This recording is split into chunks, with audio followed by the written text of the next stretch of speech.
Bonjour, chers collègues. J'espère que vous allez bien. Euh, à la demande de plusieurs collègues qui n'ont pas pu assister lors de la formation à distance et l'atelier consacré à Moodle qui s'est déroulé lundi 26 octobre de 9 heures jusqu'à 11 heures en raison de des surveillances auxquelles ils étaient programmés. Donc, je vais essayer d'expliquer comment utiliser la plateforme Moodle.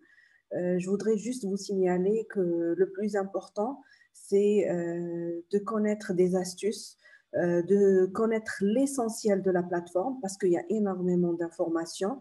Et pour des débutants, je vais essayer de vraiment vulgariser tout ce qui paraît difficile aux collègues qui n'ont pas l'habitude de travailler avec les plateformes, sachant que Moodle est la plateforme reconnue par le ministère. Elle sera utilisée pour mettre en ligne vos supports de cours et certainement ce que vous allez mettre comme support de cours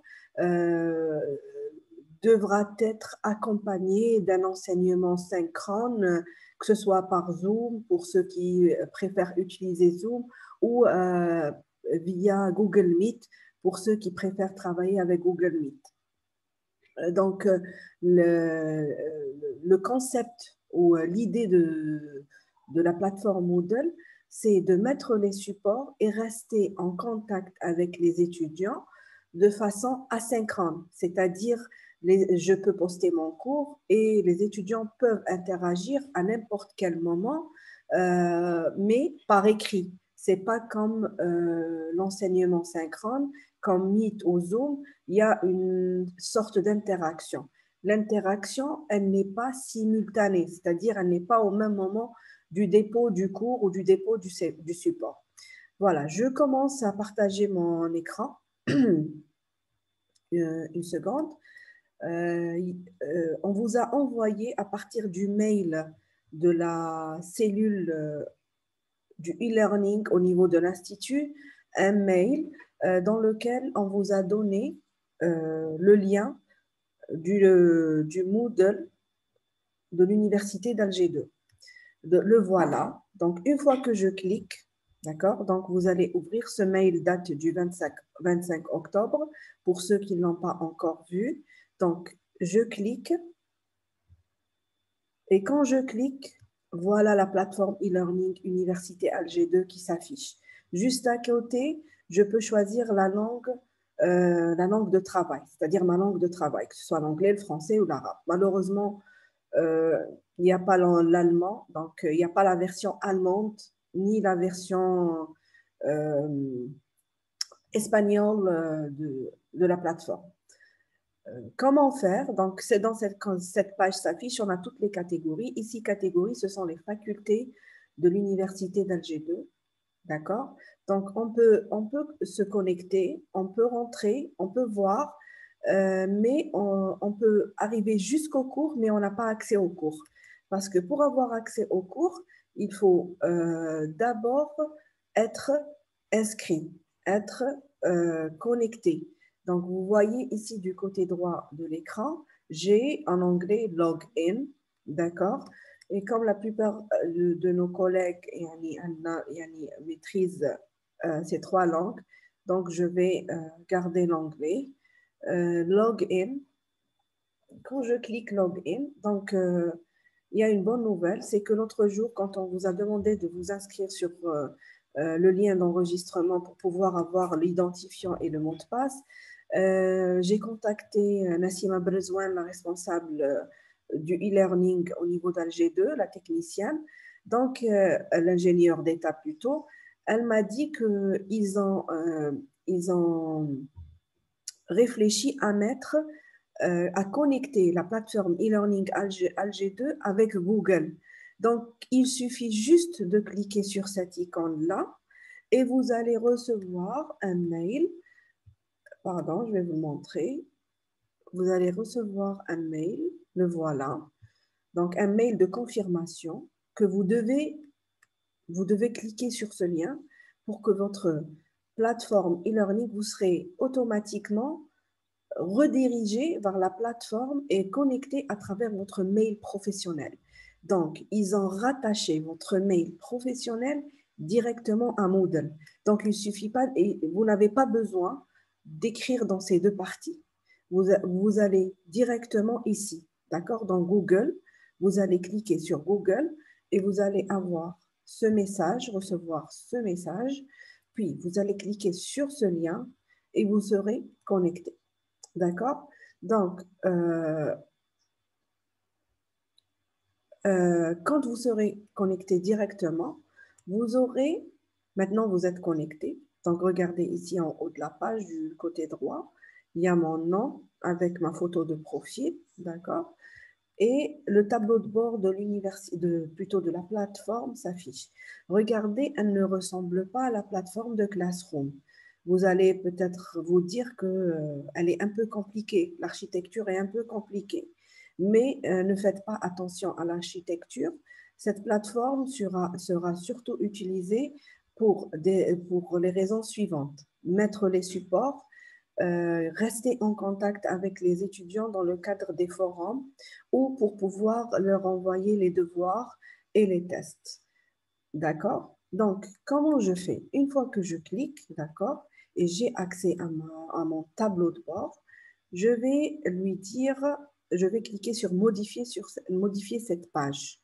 Donc, si je clique ici sur modifier cette page, je vais vous montrer qu'est-ce qui va s'afficher.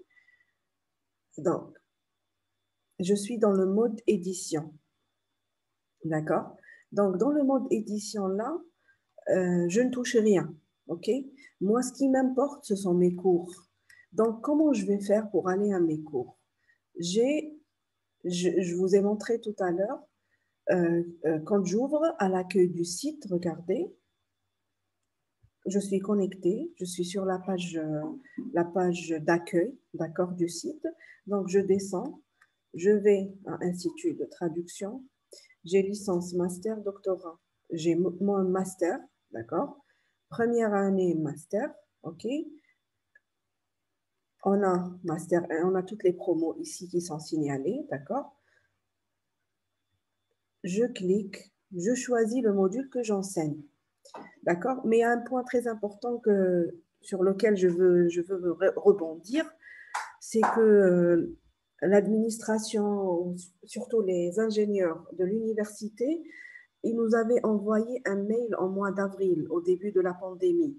Ils nous avaient demandé si il y a des personnes ou des enseignants qui ont l'habitude de travailler avec Moodle, s'ils ont besoin de mettre leur cours sur Moodle, qu'ils nous contactent.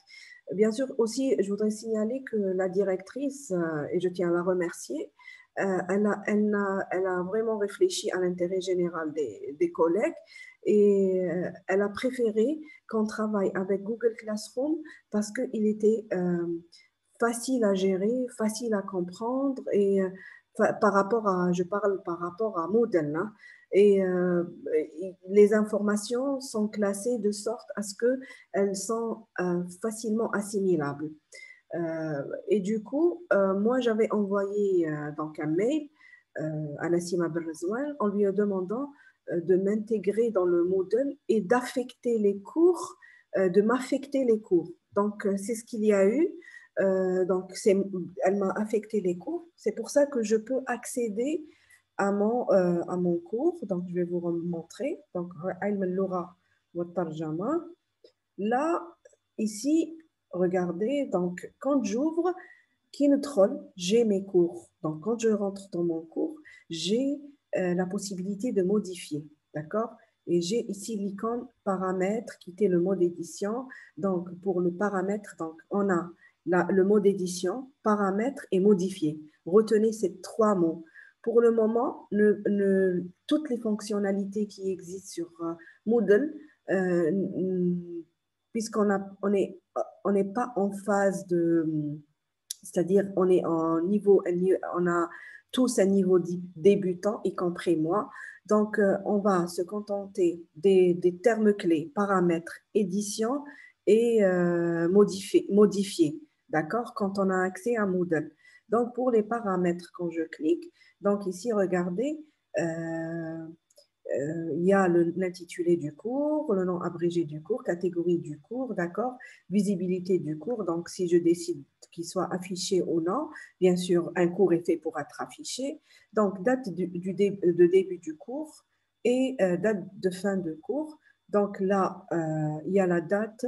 Donc ici, ces détails ont été préalablement, les détails en haut ont été préalablement mis par les ingénieurs de l'université.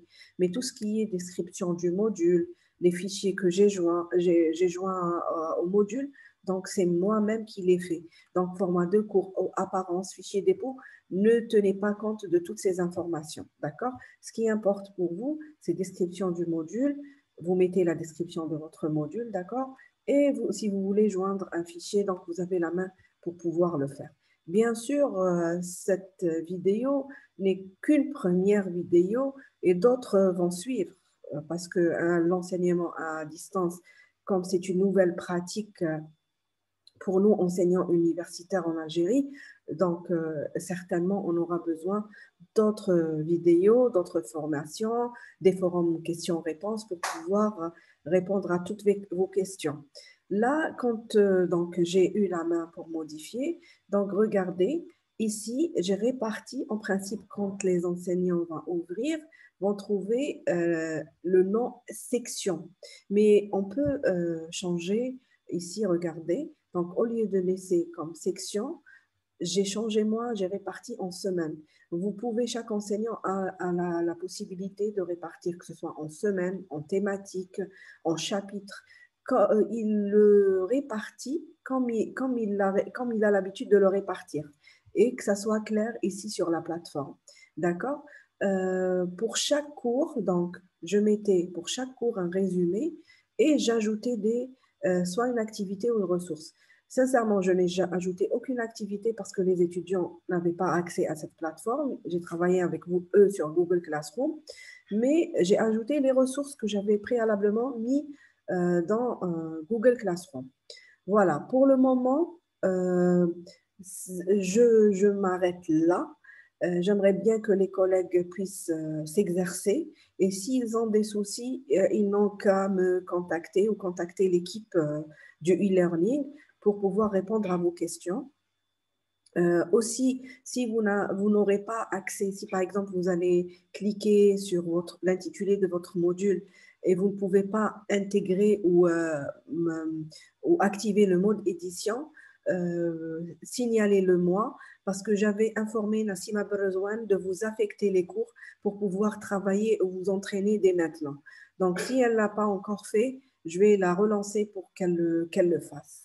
Voilà, je vous remercie pour votre attention et je vous dis à très bientôt.